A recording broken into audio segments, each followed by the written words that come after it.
All right.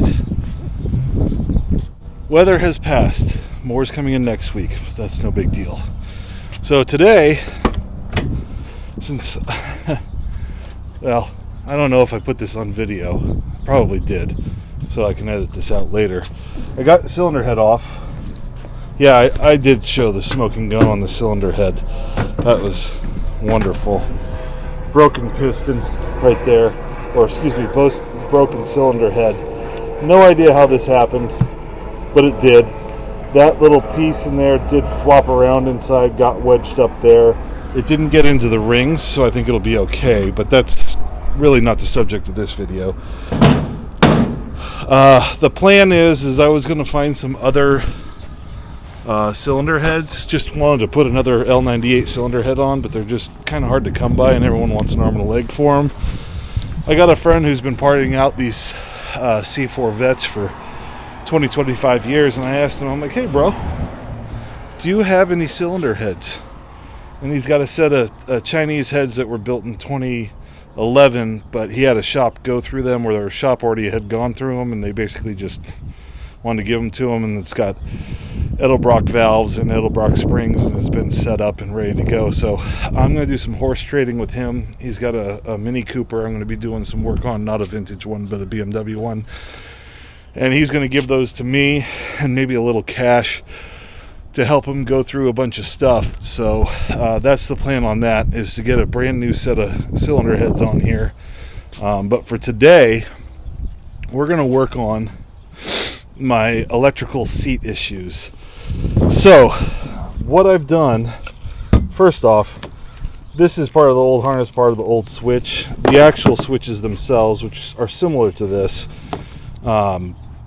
literally the mechanism on the inside was breaking. You can buy each little section for like $35-40 a piece, and I'm like, that's just ridiculous just to have something that's going to break anyway.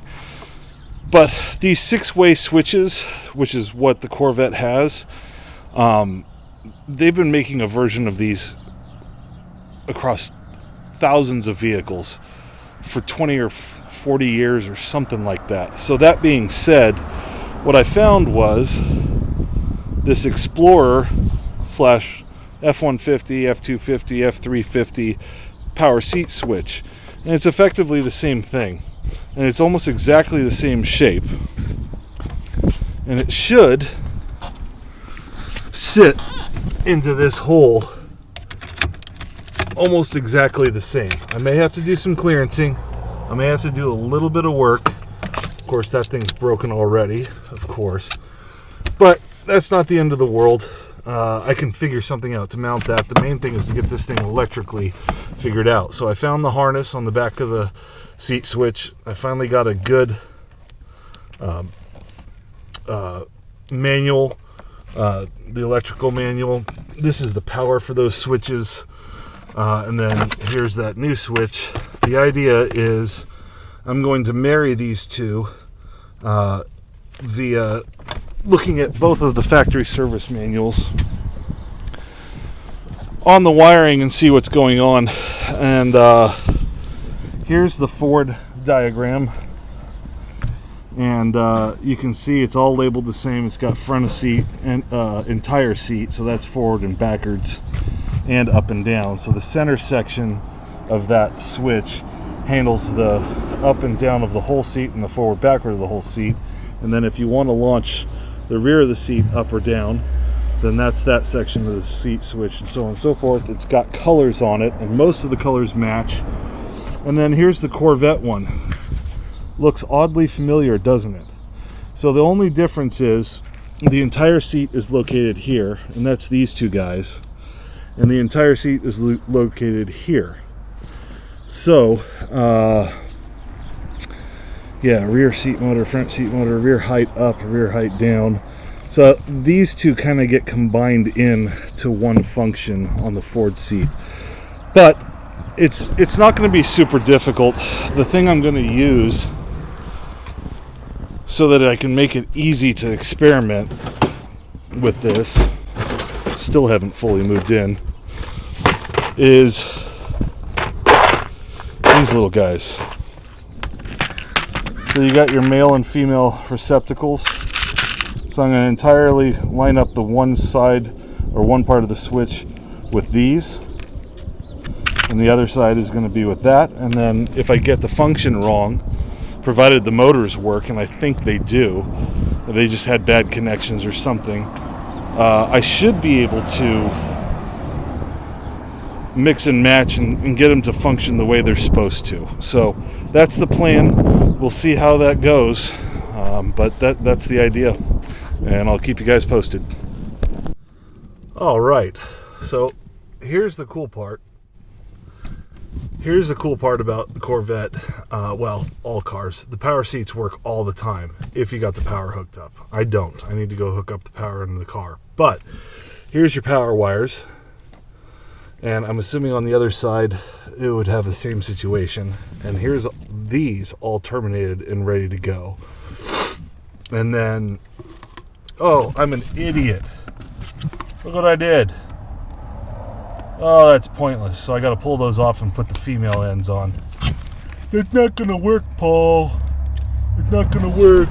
That's what happens when I move too fast. My boss tells me this all the time. It's good to be quick if you're accurate. But I'm not accurate, apparently. So, let me fix that. But that's the idea, is I'm going to get those terminated, and then I'm going to start looking at the charts and hook up power and see if I can get them to function. Mounting it is going to be a different story, but I'm not terribly concerned about it. I'm primarily concerned with functionality. So, because, yeah, I need the seat to go back, you know. Would you look at that? I fixed it. So those are the right ones. So now I'm going to start looking at these diagrams and seeing, oh, there was a mouse house in here, by the way.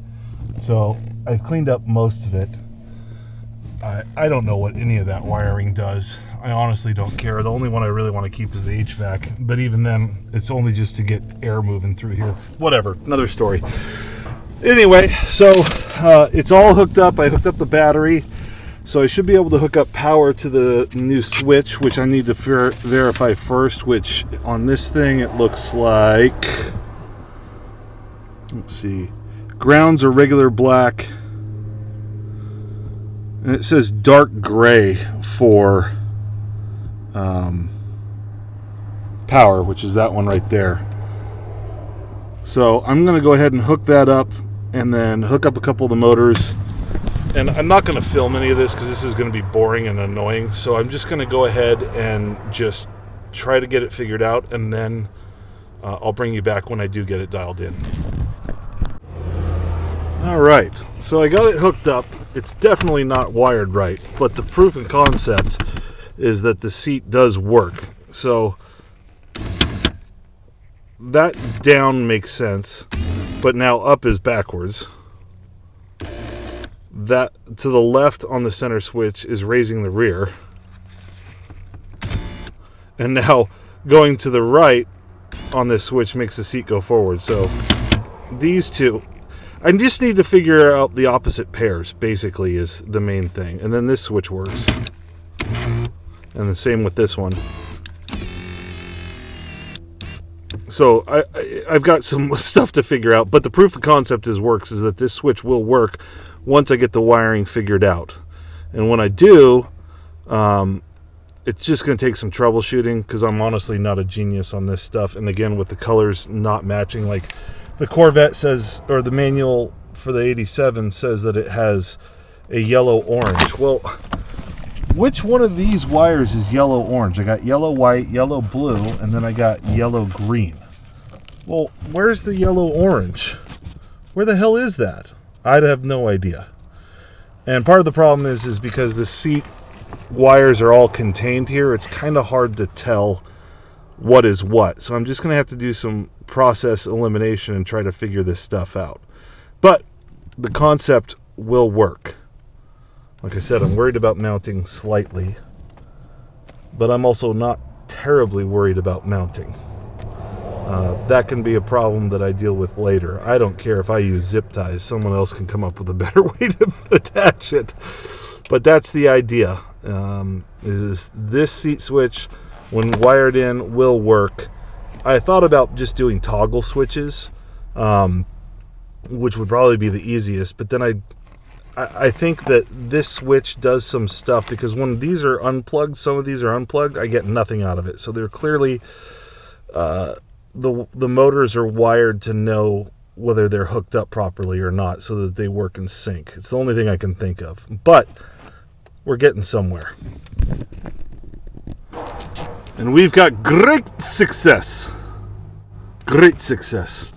So the key trigger for me, what I figured out was, for this whole function, for the forward backward, red green and red white have to go together on the same switch here.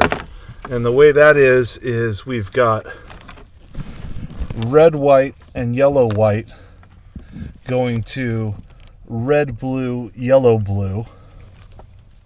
So those guys there, you can see. And then I decided, well, if that's the way it goes, is red and yellow, red and yellow, and red and yellow, red and yellow, red and yellow, red and yellow, and you can see the red and yellow pattern. So I decided to try pairing up the other ones, the not backwards and forward motions, with red, green, yellow, green, red, blue, yellow, blue. And so I basically lined it up just like this. I think you should be able to make heads and tails of that.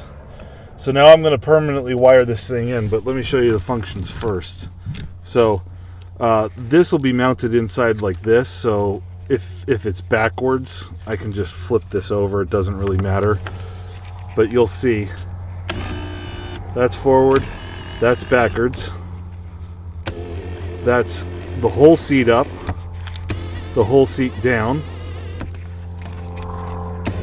rear up, rear down,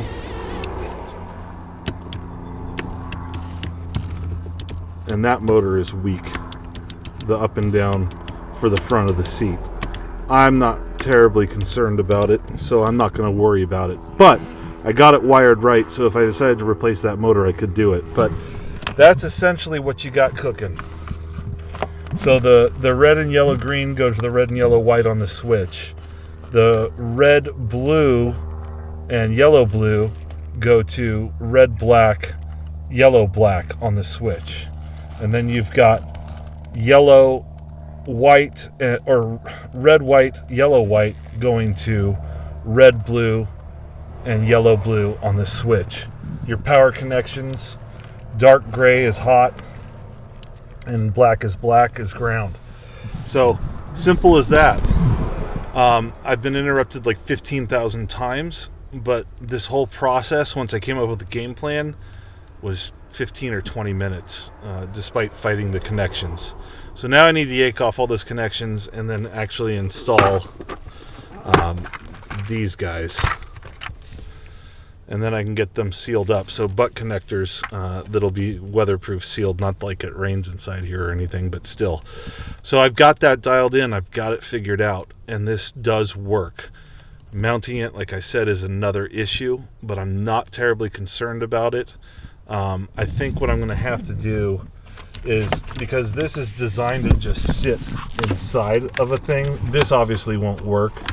There's a big difference. So I'm going to have to trim out all this stuff here and then figure out how to mount it. If I can mount it with this hole. I'm sorry, terrible filming. That hole there, and just kind of just jam it in there. And the same thing here down below. If I got to zip tie it, I'll zip tie it. This whole top piece gets covered anyway, so I'm not terribly concerned about it. It doesn't have to last another 4,000 years, so I'm stoked. I am stoked that this worked. Proof of concept, functions. If I cared about the bolsters and all that, those motors and the bladders, you have to replace. If you want to inflate something, those bladders are trash, and you'd have to buy new bladders. I don't really care about that. And for my passenger seat, I don't care about that either. I just yanked those out. Passenger's just going to hold on for dear life anyway. right? So, anywho, it works, and that's the important part.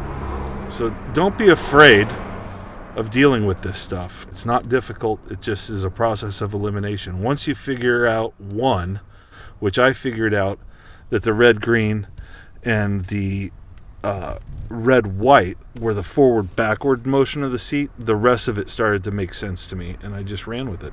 And so here you go. It does work. All fixed up and ready to rock and roll. So I just need to figure out how to mount that. I know I said that like 8,000 times. It's annoying, but it's kind of bothering me, as you can tell. But we're set to go. This thing works now. Mint. Alright, so here's what I've done so far to get this thing mounted. I basically trimmed out all that crap. So as you can see, the seat switches are kind of recessed in there. That won't work for this kind of switch. So one of the things I did is I cut the ears off of here. You can see I did that with a Sawzall because I'm just that way. But this will now fit in here and stick through just like that. And so my plan is to just zip tie that around. To be honest, I think it'll work fine, and I don't really care. I'm sure that if you really wanted to, you could glue that in, which might be the more elegant solution. We'll see. But for now, I'm just going to zip tie it and see how it does.